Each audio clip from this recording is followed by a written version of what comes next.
예, 매년 이맘때 되면 뭐 늘 상투적으로 표현할 수밖에 없는 그런 표현이긴 합니다만 어느덧 2025년의 마지막 시간을 얼마 남겨두지 않고 있습니다. 우리가 살아오면서 참 여러 일들을 겪었겠지만 정말 성도님들께 꼭 드리고 싶은 말씀은 뭔 일이 있었든 성도님들 생각에 내가 좀 더 잘 살아야 되는데 아니면 잘 살았으면 좋았을 것을 이런 후회가 있더라도 그러나 성도님들 한 해 동안 정말 수고 많으셨다는 말씀은 꼭 해드리고 싶습니다. 이 시간 우리가 한 해를 돌아보며 그렇게 수고하신 분들을 서로 좀 위로했으면 좋겠는데요. 이렇게 한번 부탁드리고 싶습니다. 만약 옆에 계신 분이 같은 성별이면 손을 잡으면서 손 한번 잡아주시면서 하시고 다른 성별이면 그냥 이렇게 목례하시면서 하시는데 뭐라고 하냐면 그분을 바라보시면서 진짜 마음을 담아서 하나님께서 다 아십니다 하면 서로 위로하시겠습니다. 자, 옆에 분들 서로 손을 잡아주시면서 아니면 목례하시면서 하나님께서 다 아십니다. 네, 수고하심을 정말 성도님들 수고하시고 또 때로는 눈물을 흘리며 기도하고 때로는 실패하지만 그러나 하나님의 은혜로 다시 일어나서 여기 송구영신 예배 때 함께 모일 수 있는 게 사실은 은혜죠. 또 우리의 영적 승리입니다. 하나님께서 다 아시는 성도님들의 모든 시간이 헛되지 않음을 우리가 기억했으면 좋겠는데요. 저는 아무쪼록 우리 연로하신 성도님들 뿐만 아니라 우리 모든 성도님들이 내년 한 해는 지금보다 올해보다 더 건강하게 하나님이 주신 사명을 또 예배자의 삶을 잘 감당하셨으면 좋겠습니다. 얼마 전에 그 과학 또 의학과 관련된 그 어떤 영상 하나를 봤는데 그걸 보면 느낀 점이 있어요. 뭐냐 하면 우리의 건강이 유지된, 우리의 건강이 온전하게 지켜지는 것은 사실 우리 몸속에 답이 있다는 것을 보았습니다. 성도님들이 잘 아시는 말인데요. 면역 체계. 우리 몸이 외부에서 들어오는 위험, 내부에서 일어나는 문제점들을 알아서 해결하는 그 면역 체계가 정상적으로 활발하게만 움직이면 우리는 사실 질병이 안 걸리는 게 원칙이라고 하더라고요. 근데 이제 여러 환경적인 요인 또 저는 이게 죄의 영향력으로 보는데 사람이 처음에 갖고 태어나는 유전자가 완전하지 않고 변이가 일어나고 저는 그게 죄의 저주라고 봅니다. 그게 질병이 되거든요. 원래 하나님께서 만드신 세상은 하나님 보시기에 심히 좋았던 그때는 유전자 변이 뭔가 설계도가 이상하게 꼬이고 잘못된 그런 일들이 없었겠죠. 그런데 아담의 범죄 이후로 하나님께서 만드신 인간의 또 다른 생물들의 또 이 세상에 원래 좋았던 것들이 무너지면서 안 좋은 것들이 나타났는데 그러다 보니 면역 체계도 점점 나이가 들수록 환경적인 요인이나 아니면 우리가 나이 들면 우리 몸에 이제 여러 모습들이 약해지잖아요. 그러면서 면역 체계가 약해지면 그때 우리 몸속에 일어나는 좋지 않은 것들을 못 막아내는 거죠. 그 흔히들 말을 하더라고요.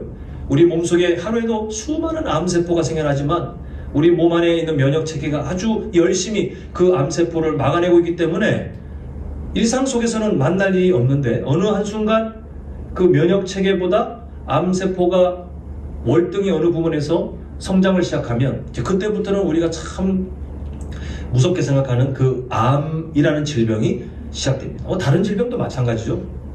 우리가 오래전에 진짜 전 지구의 많은 생명을 앗아간 코로나도 외부의 환경에 대해서 면역 체계가 준비되어 있지 않은 상태에서 만난 비극 아닙니까? 나중에 이제 그 백신이나 여러 치료제를 통해서 면역 체계를 몸 안에 구성하니까 겨우 그 위험들이 이제는 좀 사그라들어서 우리 일상으로 다시 복귀된 것을 보게 됩니다.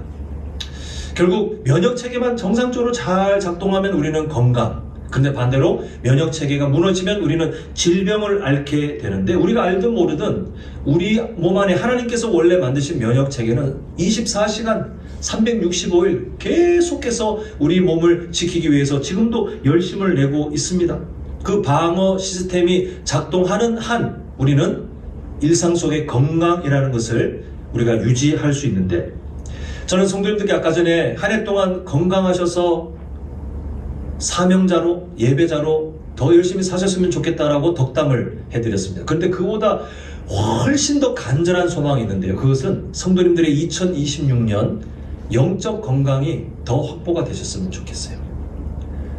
육신의 건강도 질병을 이겨내는 그런 건강한 우리 성도님들의 몸이 되시기를 정말 간절히 바라지만 그 간절함보다 더 월등히 바라는 것은 성도님들의 내년 한 해가 올해보다 더 영적 건강이 지켜지셨으면 좋겠는데, 근데 원리가 똑같아요. 우리 내부의 문제점들, 우리의 하나님의 자녀로서의 정체성이 무너지게 만드는 우리 내부의 연약함, 성도님들을 둘러싼 여러 유혹들, 여러 핍박들, 그런 외부적인 어떤 요소들이 있을 때 성도님들의 영적 상태는 위협을 받잖아요. 그런데 하나님께서 기가 막히게 우리가 그 안에서 견뎌낼 수 있는 하나님께서 만들어 놓으신 영적 면역 체계가 이미 존재하고 있다는 사실입니다. 근데 흥미로운 것은 이 영적 면역 체계는 어떤 종교적인 행위로 뭔가 교회를 더 출석하면 되나? 아니면 성경을 더 뒤적이며 더 읽으면 되나? 아니면 기도라는 시간을 더 채우면 되나? 아니면 막 목이 터져라 막 노래하면 되나? 뭘 하면 되나? 이런 어떤 종교적인 행위로 얻어지는 게 아니라 하나님이 정하신 비결이 있더라는 거예요. 우리 몸 안에 이런 문제점들을 외부, 내부의 문제점들이 있더라도 그것을 극복해낼 수 있는 영적 면역 체계에 대한 그 비결을 오늘 본문을 통해서 함께 좀 살펴보고, 그래서 우리 성도님들의 내년 한 해가 감사가 삶이 되는 교회라는 비전이 있지만, 근데 그 삶이 어떤 유익이 있는지에 대한 소망이 먼저 있었으면 좋겠어요. 우리는 감사를 평생 훈련해야 되는데, 근데 그 감사가 숙제가 아니라 사실은 하나님이 우리의 유익을 위해 주신 하나님의 사랑이라는 것을 오늘 본문을 통해서 함께 좀 살펴보았으면 좋겠습니다. 자, 첫 번째 제목을 함께 읽겠습니다. 시작!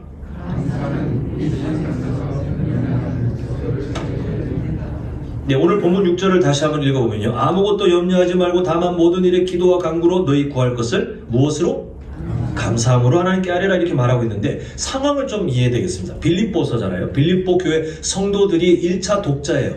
지금 우리는 시간을 넘어 공간을 넘어 성경을 읽고 있지만 사실은 이 성경은 제일 먼저 빌립보 교회 성도들에게 주어졌는데 그때 성도들의 삶이 참 힘들었다는 사실입니다.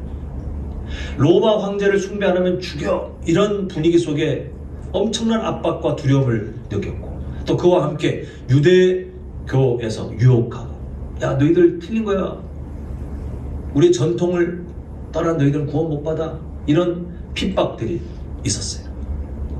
외부적인 문제만 있었냐? 아니요.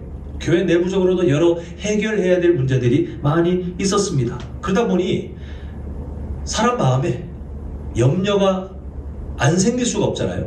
그 염려가 채워지게 되는데, 오늘 본문 6절 처음에 보니까 하나님의 명령은요, 뭐 하지 말고라 그러죠?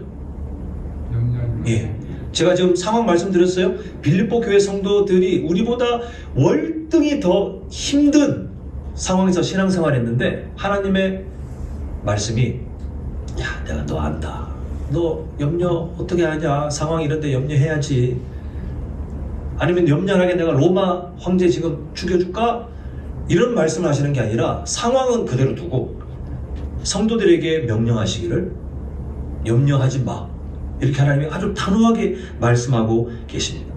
이 염려하다라고 번역된 헬라어는요, 어떤 단어가 합쳐졌냐면, 자 지금 화면에 보여드리죠. 어떤 단어가요? 마음 나뉘다. 뭐가 나눠지는 거예요? 네, 그 헬라어에 담겨진 의미를 보니까 염려, 뭐 나라마다 표현의 차이는 있겠지만 충분히 이해할 수 있죠. 염려는 우리의 마음이 찢겨지는 거예요. 아 그만큼 아프거나가 아니라 우리에게 불이익이에요.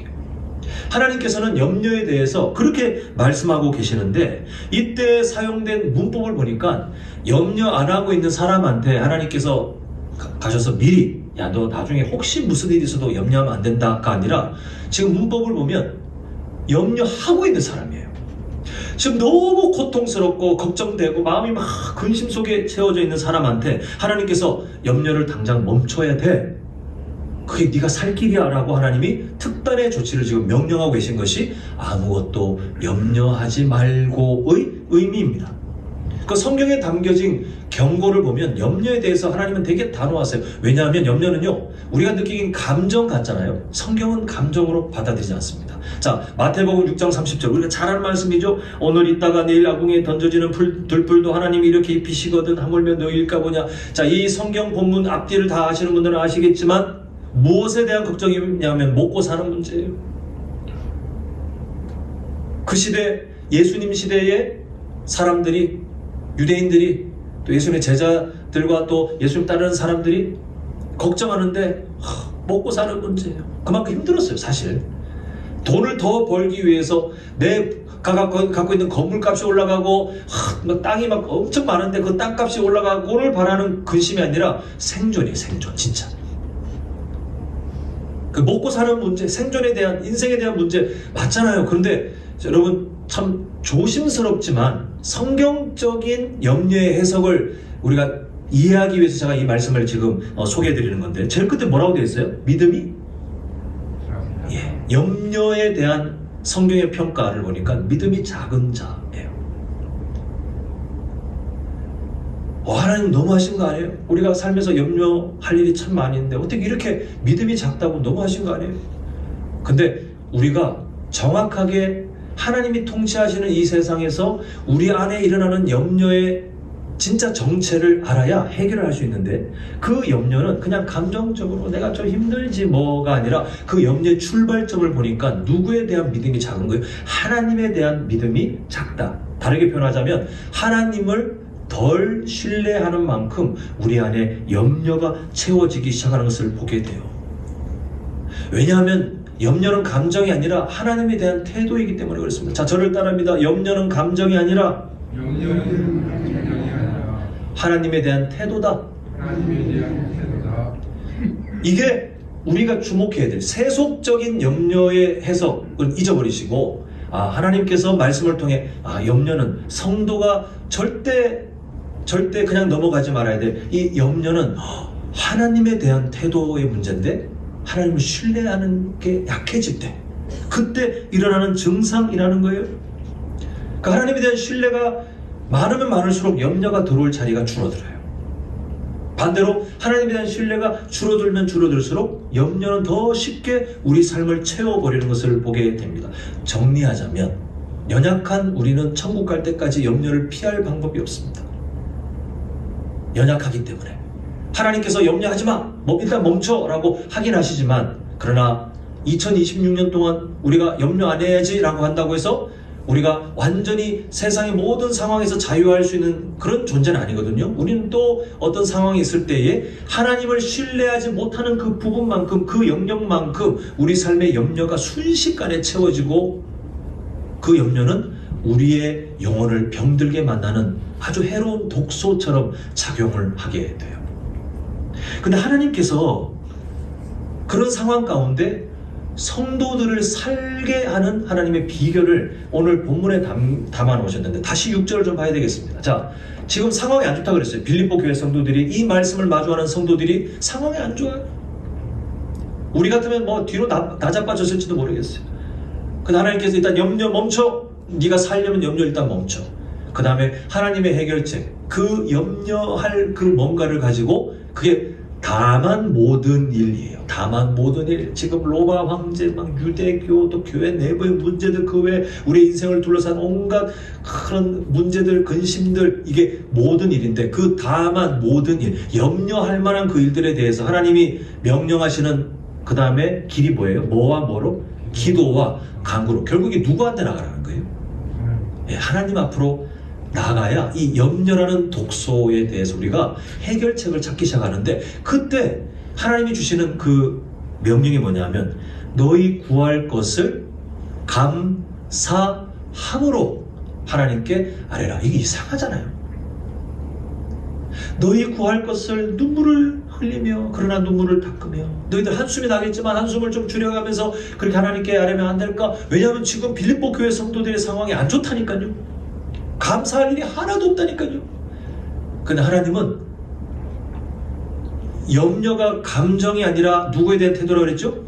하나님에 대한 태도인 것처럼 감사도 마찬가지예요. 그러니까 지금 하나님께서 해결하시는 이 방법이 똑같이 거울처럼 대칭되어 있어요. 염려가 하나님을 신뢰하지 못하는 그만큼 그 자리에 염려가 채워진다면, 감사는 누구를 신뢰하는 만큼 생겨나는 거라는 거죠. 하나님을 신뢰하는 만큼 우리 삶에 감사가 시작되는데, 이건 감정이 아니에요. 감사하다. 우리가 뭐 이렇게 세상 사람들도 야 오늘 참 감사하다, 참 날씨 좀 감사하다. 어떤 환경에 대해서가 아니라 하나님에 대해서 그분을 신뢰할 때, 지금 로마 황제가 다 죽인데 유대교들이 옆에서 깐족거리고 유혹하고 막 하고, 교회 내부에 해결해야 될 문제들, 막 교회 내부에 막 여러 어려움들이 있을 그때 염려를 딱 멈추고 일단 중단, 그리고 빨리 하나님 앞으로 나가서 기도와 간구를 하는데, 이게 아니라 누구를 신뢰하는 거예요? 기도를 들으실 하나님을 신뢰하면서 억지로 쥐어짜듯이, 그러나 하나님께 감사하는 마음의 태도. 그때 염려가 설 자리가 사라지기 시작해요. 하나님은 우리가 연약하여 우리 안에 얼마든지 앞으로도 염려라는 것이 오염되고, 그 염려가 우리를 얼마나 병들게 하고 하나님의 자녀의 모습들을 잃어버리게 만들 위험 요소인지를 알고 계시는데, 그래서 우리에게 영적 면역 체계인 감사를 우리에게 주셨어요. 감사하면 그 염려라는 것이 해독되기 시작해요. 그냥 감사하면 상황이 바뀐다가 아니고, 상황은 일단 여전히 그대로랄지라도 하나님이 나중에 선한 길로 인도하실 것을 우리가 신뢰하면서 상황은 그대로지만 누구를 보는 거예요? 하나님을 신뢰하는 그 감사의 마음 때문에 염려가 설 자리가 없도록 하나님이 면역체계를, 그 영적 면역체계를 만들어 놓으셨어요. 자, 감사라는 말도 한번 좀 분해해 봐야 되는데, 오늘 봤잖아요. 지금 보시는 것처럼 너희 구할 것을 감사함으로 라고 번역된 유카리스티아. 헬라어를 좀 아시는, 많이 들으신 분은 카리스라는 말 들어보셨습니까? 카리스, 은혜. 구약에서는 헤세드. 근데 감사라는 말 안에 뭐가 있어요? 카리스. 카리스티아. 이게 뭐냐 하면, 감사는요, 그냥 상황에 대한 감사가 아니라 하나님의 은혜, 카리스에 대한 반응이 감사이기 때문에, 그래서 헬라어 자체가 감사를 뭐라고 지금 그 단어가 딱 설명해 놓거든요. 구조가 하나님의 은혜, 카리스에 대한 반응, 그게 바로 감사라고 우리에게 말해주고 있는 것을 보게 됩니다. 사랑하는 성도 여러분, 지금 우리가 살고 있는 이 시대는 사실 염려의 시대라고 불러도 과언이 아닐 정도로 염려할 게 너무 많아요. 몇 주 전에 주일 오전 예배 때 그 말씀 드렸죠? 불확실성의 시대. 사람은 뭔가 좀 반복되거나 내가 좀 예측이 되면 안심을 하거든요. 근데 예측이 안 되면 사람은 불안에 빠지기 시작해요. 지금 이 시대는 불확실성의 시대의 끝을 달리고 있는 그런 때입니다. 그러다 보니 성도님들의 삶을 보면 뭐 철없는 아이들이야 뭐 지금 뭐 신나게 놀고 막 그렇겠지만, 철이 들수록 이제 현실을 경험하면서 내 마음대로 되지 않는 현실에 대해서 불확실성을 느끼고, 그만큼 염려를 계속 느끼면서 그 염려에 대한 반대작용으로 다른 걸 막 찾고 있어요.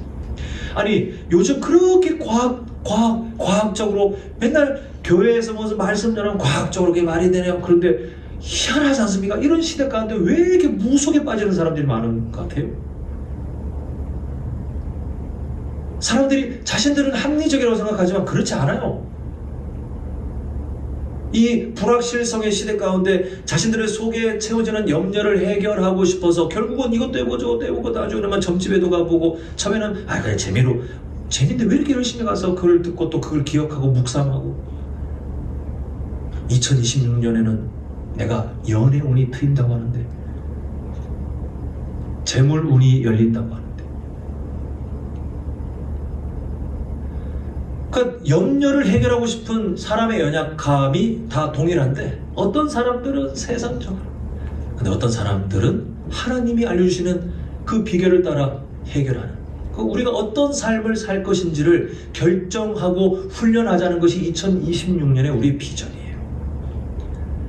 저는 성도님들의 삶에 염려는 감정이 아니라는 사실을 꼭 기억하시고, 하나님에 대한 태도임을 명확히 아셔서 내가 하나님을 신뢰하는 만큼 이 염려가 설 자리가 없는데, 하나님, 제가 감사로 하나님을 신뢰하는 삶을 억지로라도 몸부림치며 훈련하고 하나님을 존중하겠습니다. 우리 그 결단으로 2026년을 살아내야 우리 안에 하나님이 이미 만들어주신 우리 영혼을 지키는 영적 면역력이, 그 면역 체계가 정상적으로 이제 활동하게 되는데, 우리 모두가 그 삶을 통해서 염려가 일어날 만한 우리의 연약함, 우리를 둘러싼 환경들이 있다 할지라도, 그러나 우리 성도님들의 삶은 하나님께서 주신 감사의 삶을 향해 힘있게 걸어가는 우리 모든 승리자들 되시길 간절히 소망합니다. 자, 이제 두 번째 제목 함께 읽겠습니다. 시작. 감사는 하나님의 평강을 우리의 보초병으로 세워줍니다. 자, 7절 보면요, 그리하면, 이제 앞에 6절의 내용을 보았잖아요. 염려 스탑! 염려 그만해! 염려 계속 나오는데, 아니 일단 멈춰. 그리고 무조건 누구 앞으로 가서 하나님께 기도와 간구를 해야 되죠? 하나님 앞으로. 그리고 어떤 태도요? 감사함으로. 하나님의 은혜에 대한 반응, 그게 감사의 단어였잖아요. 그렇게 감사를 가지고, 사실 이게 현실적으로 너무 어려워요. 근데 힘들지만 쥐어짜듯이. 저는 이 감사가 어떤 이미지로 이게 상상이 되냐면, 이건 뭐 성경적인 단어 그게 아니라 상상이 되냐면, 깊은 우물에서 물을 길어올리는 것 같은데, 옛날 저도 어릴 때 그 시골 할아버지 할머니 집 놀러 갔을 때, 그때 동네 우물 삼촌 따라 이렇게 물 길어올리는 거 한번 해보게 되는데 잘 안 되더라고요. 막 하더니 이 스냅이 필요하던데, 지금 그렇게 물이 그냥 담그면 길어올리지는 그런 우물을 말하는 게 아니고요. 저는 이스라엘 땅에, 특히 창세기에서 이삭이 물을 찾기 위해서 우물을 파고, 또 그 지역 주민들이 미움으로 물을 막아버리면 또 우물을 파고, 근데 그게 정말 힘든 일이에요. 물이 안 나오는 그 지역에 어떻게든 물이 나와야 가문이 사니까. 근데 그런 심정으로 감사 제목을 찾는 게 감사예요. 그냥 가만히 있다가 뭔가 좋은 일이 있으면 감사, 뭐 좀 큰 좋은 일이 있으면 그냥 교회에 적당히 뭐 감사헌금 해서 제목, 이게 감사가 아니라 진짜 하나님이 우리에게 바라시는 감사는, 감사가 일어나기 힘들 것 같은 상황에서도 땅을 파는 거예요. 광야와 같은 우리의 삶이라도 우물을 파는 거예요. 우물을. 물이 조금 보이면 그 더 파가지고, 그렇게 이스라엘 사람들의 우물이 생겨나잖아요. 조금씩 겨우겨우. 하나님께서 염려를 멈추고 너희들 감사함으로 나한테 와라 했던 그 감사는, 그 빌립보 교회 성도들에게 명령하신 감사는 그런 감사예요. 정말 쥐어짜듯이 내 삶을 들여다보며 최선을 다해, 때로는 내 감정이 따라오지 않아도 아예 그냥 정말 최후의 그 방법으로는 하나님 앞에서 그냥 내가 논리적으로라도, 감정이 따라가지 않아도 감사를 억지로라도 긁어모아 그렇게 하나님께 나아가는 마음. 근데 그리하면 로 7절이 이어지는데, 그렇게 감사의 삶을 훈련하며 하나님 앞에 감사해 내가 산다, 이런 심정으로 살아갈 때 하나님이 오케이 감사 받았어 안녕 하는 게 아니라, 하나님의 약속이 주어지는 게 7절이에요. 보면 그리하면 모든 지각에 뛰어난 하나님의 평강이라고 되어 있죠. 하나님의 평강이. 그리고 그 평강이 제일 끝에 뭐 하시리라? 제일 끝에 5글자 뭐라고 되어 있어요? 지키시리라. 네. 하나님의 평강이 지키신대요. 하나님의 평강이 지키시리라 되어 있는데, 뭐 그 가운데는 자 이따 설명드리고, 지키시리라라고 되어 있는, 우리가 한글 성경을 읽고 씩 지나가지만 사실 이 단어는 그 시대 사람들이 보기에는 군사 용어예요. 우리도 일상적인 언어를 쓰다가 보초 이런 말 들으면 군대에서 쓰는 용어 아니야? 일상 속의 보초가 뭐야? 그렇게 느껴지잖아요. 군사 용어잖아요. 보초 이런 말 들으면. 이 지키시리라가 그런 의미예요. 전쟁 상황 속에, 긴장감 속에 군인들을 팍 세워가지고 뭔가를 지키고 있는 그 군사 용어예요. 그러니까 하나님께서 지금 우리한테 어떤 모습을 보여주시냐면, 우리가 살아가고 있는 성도의 그 삶에 대해서 한 가지 이미지를 보여주는데, 지금 그 안에 보면 하나님의 평강이, 지금 화면에 보시면 그리스도 예수 안에서 뭘 지키죠? 너희 마음과 생각을 지키시리라 되어 있는데, 자, 우리 하나님께서 지금 이 말씀을 통해 우리에게 보여주는 이미지가 뭐냐면요, 너희 마음과 생각, 우리의 마음과 생각이 도시라고 생각하죠. 도시, 마을인데 힘이 없어요. 외부의 적들을 막을 힘이 없어요. 그래서 항상 염려라고 하는 적군들이 몰려오면 그냥 속수무책이 약해 빠져가지고. 그런데 감사함으로 하나님께 간구하는, 정말 쥐어짜듯이 물이 안 나오는 광야에서 물을 팔기 위해서 몸부림치며 그렇게 생존을 위해 몸부림친 그 마음으로 겨우겨우 감사함으로 하나님께 아뢰는 그 감사의 훈련을 감당할 때, 그리하면, 그 다음에 주어진 약속이 뭐냐면, 자, 하나님의 평강이라고 되어 있잖아요. 오늘 이 본문에서 지키시리라라고 하는 군사 용어와 연결시켜 보면 마치 보초 같은 거예요. 군인들 같은 거예요. 하나님께서 권역규 마음과 생각을, 자, 너희들 가서 보호해. 저의 마음과 생각은 주변 상황을 이겨낼 힘이 없는데, 제가 만약에 하나님 앞에 염려를 그냥 그 하나님 명령을 따라, 알겠습니다, 하나님 명령 그만할게요. 그 다음에 억지로라도 막 울면서라도 기도와 간구를 하는데, 하나님 감사하라고 그랬어. 하나님, 감정은 아니지만 하나님 구원해 주셔서 감사하고, 또 이게 기도할 수 있는 것도 감사하고, 억지로 막 감사를 만들어낼 때, 그때 하나님이 하시는 일, 저의 마음과 생각에 하나님이 군대를 파병하시는 거예요. 저의 마음과 생각을 둘러싸가지고 염려라고 하는 적군이 쳐들어올 때 못 들어오게 막아주시는데, 이걸 얼마나 확실하게 보증하냐 하면, 자, 평강이 지키시리라, 그 앞에 약속이 있어요. 누구 안에서요? 예, 그걸로 확실하다는 거예요.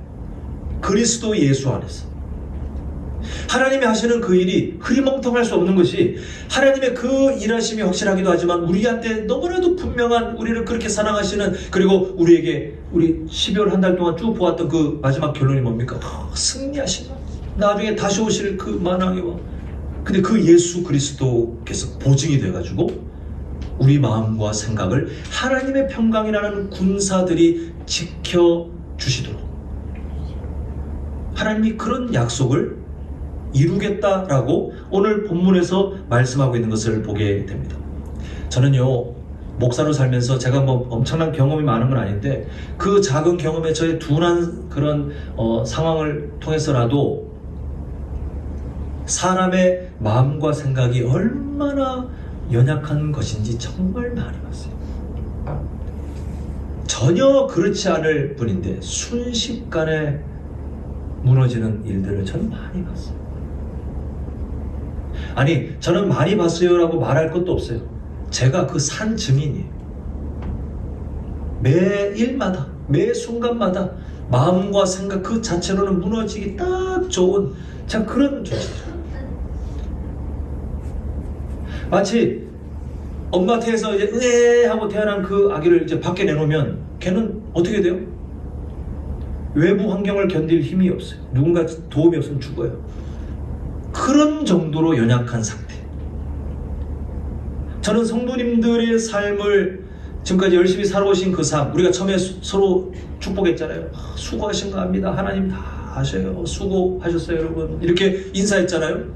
그러나 그와 별개로 성도님들의 본연적인 연약함은 마음과 생각이 스스로의 삶을 지키고 알아서 힘을 내고, 그래서 뭐 주변에서 뭐 내부에서 뭐 문제들이 일어날 때 알아서 해결할 만한 힘이 없는 존재임을 저는 성경적으로 성도님들 그렇게 이해해요. 겉으로는 강하게 보일 수 있지만 순식간에 한번 무너지면 끝없이 무너질 수 있는 그런 연약한 존재, 저를 포함해서 우리 다 마찬가지. 예수님 믿는 우리지만 예수님 믿는 우리를 하나님께서 보호하셔서 그렇지 우리는 연약한 존재. 지난 한 해를 한번 돌아보십시오. 성도님들의 마음과 생각에 생겨난 그 흉터들이 한두 개가 아니잖아요. 내부적인, 외부적인 여러 요소들 때문에 때로는 상처받고, 때로는 깨어지고, 때로는 상실감, 결핍 상태에 온갖 그런 깨어지기 쉬운 흔적들을 경험하며 지금까지 살아오셨잖아요. 어떤 분들은 여전히 해결되지 않는 염려와 근심, 마음과 생각이 이제 깨어져 있는 상태로 겨우겨우 지금 송구영신 예배에 함께 하고 계실지도 모르겠어요. 우리는 그런 연약한 존재예요. 근데 하나님은 연약한 존재인 우리를 그냥 그대로 두고 싶지 않으시다는 겁니다. 성경에 담겨있는 하나님의 의지는 우리를 그냥 그렇게 두고 싶지 않으시대. 그래서 우리가 살아갈 수 있도록 하나님이 영적 면역 체계를 우리에게 이미 두셨는데, 아까 말씀드린 것처럼 감사함으로, 억지로라도 하나님 앞에 감사함으로 나갈 때, 그때 하나님께서 우리를 위해 역사하시는 약속을 꼭 기억하셨으면 좋겠어요. 깨어지기 쉬운 우리를 하나님의 평강이, 그리고 그리스도 예수 안에서라는 보증을 통해 확실하게 우리를 지키시는, 우리가 또 감사를 잃어버리는 순간 우리는 또 나 혼자 세상을 다 감당할 것처럼 그렇게 살다가 또 상처받고 깨어지고, 우리는 빨리 깨달아야 돼요. 내가 스스로 해결할 수 없는 연약한 존재임을. 울더라도 하나님 앞에 가야 되고, 그리고 할 수 있으면 그 우는 중에도 하나님 앞에 감사, 그 감사는 하나님을 신뢰하는 우리의 태도에 대한 열매이기 때문에 반드시 감사라는 과정을 거쳐야만 우리가 살 수 있음을, 그때 하나님께서 놀라운 일들을 이루시는 거예요. 성도님들, 지금까지 교회 역사 가운데 정말 우리에게 많은 도전이 되고 또 이름 없이 빛도 없이 하나님께서 귀하게 사용하신 믿음의 사람들이 다 이 삶을 배우고 살아왔어요. 하나님 앞에 감사함으로 하나님을 존중하고, 하나님께서 마치 군인을 보내는 것처럼 그리스도의 평강, 이 평강이요, 그냥 어떤 감정적인 느낌이 아니라 이게 어디에 연결되어 있냐면 샬롬이라는 단어와 연결되어 있어요. 하나님과의 친밀한 관계, 화목된 그 관계로부터 흘러나오는 평안.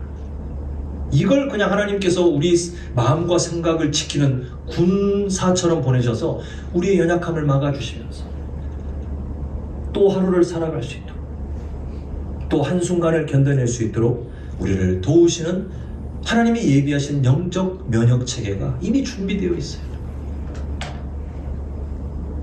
이걸 누리느냐? 전혀 모르고 사느냐? 성숙한 성도의 기준점이 여기서 나타나는 것을 보게 됩니다.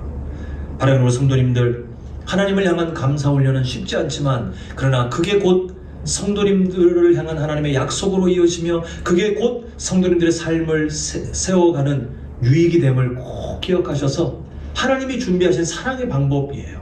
그 사랑을 더 사모하고 이제 새롭게 시작할 한 해 동안 하나님 앞에서 이 약속을 풍성히 누리며 살아가는 우리 모두가 되시길 간절히 소망합니다. 자, 마지막 세 번째 제목을 읽도록 하겠습니다. 시작. 감사는 우리의 시선이 하나님을 향하도록 도와줍니다. 자, 조금 더 우리 본문을 보면 이렇게 하면 내가 약속을 지킨다라고 하셨지만, 근데 그 본문의 모든 방향이 결국 누구를 주목하게 하냐면 하나님을 주목하게 해요. 아까도 말씀드렸지만 빌립보 교회 성도들이 처음에 이 1차적인 독자인 빌립보 교회 성도들이 로마 황제로부터 위협을 받고, 유대인에게 위협을 받고, 유혹을 받고, 또 내부적인 문제도 많고, 그것만 보는 거예요. 그것만. 어쩔 수 없죠.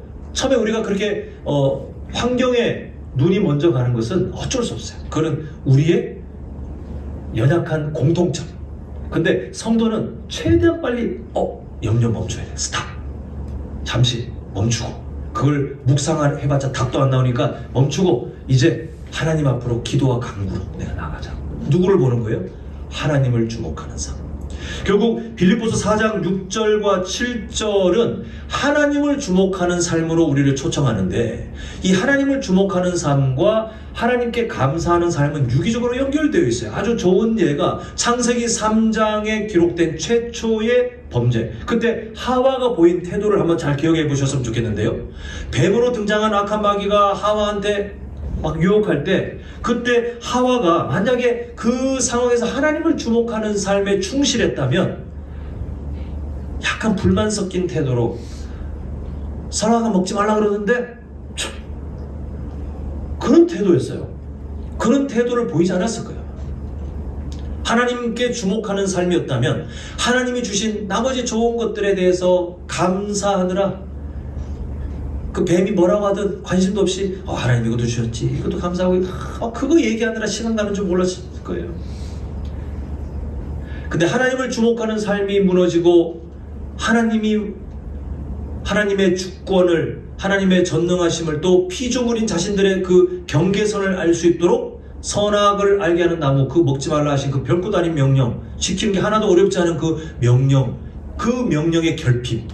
나는 저거 못 해봤는데 궁금하긴 한데, 여기에 하나님을 보던 눈이 그걸 보니까 감사가 사라지는 거예요. 감사가.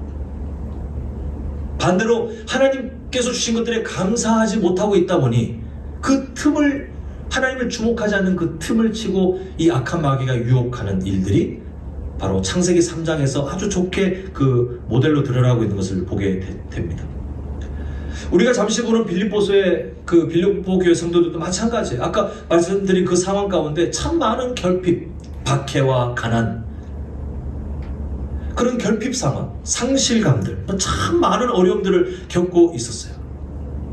근데 동일한 조건이 주어지는 거예요. 만약 그때 하나님을 주목하는 삶을 살아가고 있다면 하나님께 감사하는 삶으로 더 성장하는 힘을 얻게 되고, 반대로 만약 하나님께 감사하는 삶이 점점 무너지잖아요. 그러면 하나님을 주목해야 될 빌립보 교회 성도들이 하나님을 주목하지 않고 로마 황제의 그 무서움과 유대인들의 그 유혹들을, 교회 안에 있는 문제들을 주목하면서 못해 먹겠다, 나 신앙생활이고 뭐 다 때려쳐야지, 이런 좋지 못한 쪽으로 흘러가게 돼요.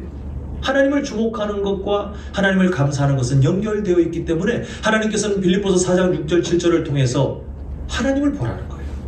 그래야 감사할 수 있고, 또한 감사해야 하나님을 볼 수 있는, 이 서로 연결되어 있는 하나님의 통치 원리를 우리한테 가르쳐주고 계시는데, 아주 좋은 모델이 한 명 있습니다. 자, 빌립보서 4장 11절 한번 같이 읽겠습니다. 시작. 우리가 공핍함으로 말하는 것이 아니냐. 어떠한 형편이든지 나는 자족하기를 배웠노니. 사도 바울이 그 삶을 먼저 배웠어요. 어떤 상황 속에서도 하나님을 주목하니 감사가 나오고, 또 감사의 삶을 힘쓰니 하나님을 주목하게 되는 그 삶을, 그래서 일체의 비결을 배웠노라 그러잖아요. 그 삶을 이 사도 바울이 먼저 경험하고, 하나님께서 사도 바울을 먼저 훈련시킨 다음에 빌립보 교회 성도들에게 그 사도 바울의 삶을 통해서 간증을 하게 하면서 그 삶이 얼마나 복된 것인지를 말씀해 주셨어요. 박해와 가난이라는 결핍 상황 속에 누구나 다 저 상황이면 불평해야지, 염려가 가득한 게 맞지라고 아무리 뭐라 그런들 성도는 그런 중에도 하나님을 주목하는 거예요.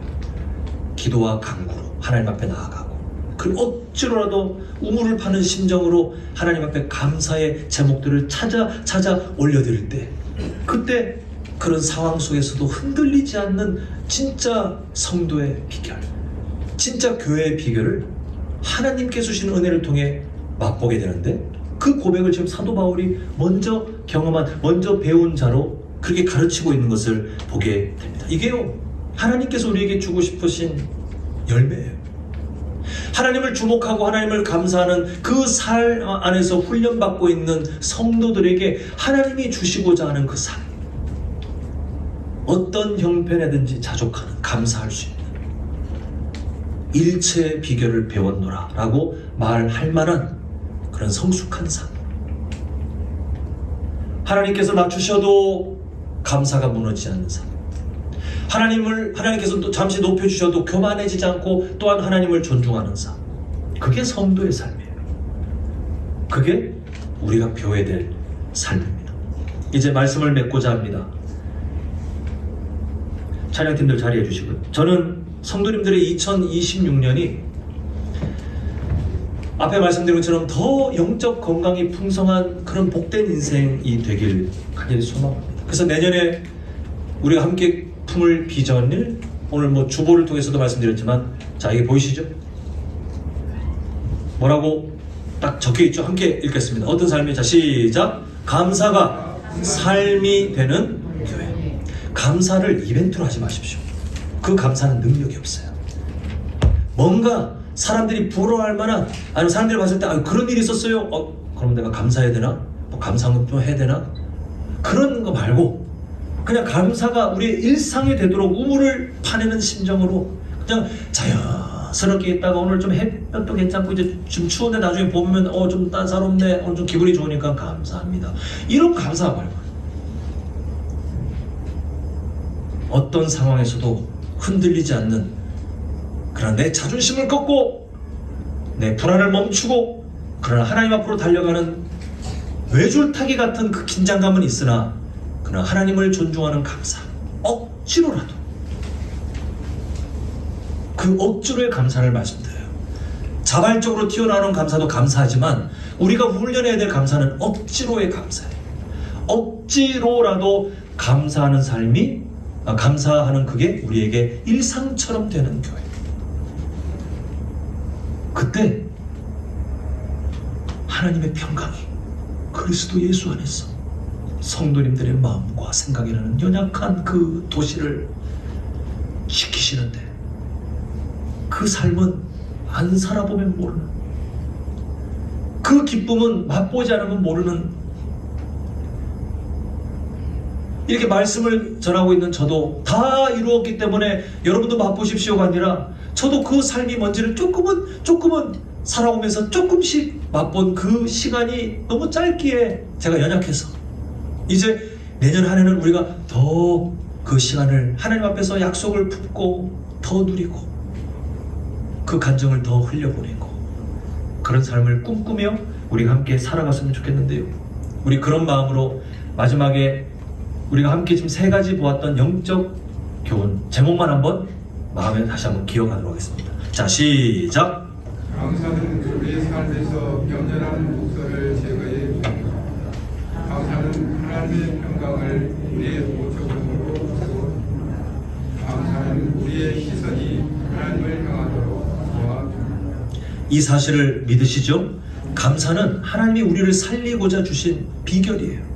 우리를 지키는 영적 면역 체계가 활성화되도록 도우시는 하나님의 사랑의 방법입니다. 좀 시간이 갔지만 저는 성도님들의 이 감사가 훈련되셨으면 좋겠는데 우리 봉헌 찬양을 바꾸도록 하겠습니다. 우리 301장 말고 우리 영광송 이따가 폐회 때는 후렴만 고백할 거라 악보를 다 꺼내시고 이 찬양 가사를 함께 고백하면서 이 찬양 가사 보면 가사 보시면요 막 눈물을 파는 것 같아요. 막 숨을 쉬는 것도 감사, 때로는 하나님께서 내 삶에 가져가신 것도 하나님 그것도 감사해요. 막 쥐어짜듯이 감사하는 그 삶, 우리가 그 낮아짐, 그런 하나님을 존중하는 그 삶을 우리 함께 말씀을 기억하며 또 이번 한 해를 새로운 한 해를 기대하며 함께 다시 한번 찬양하겠습니다.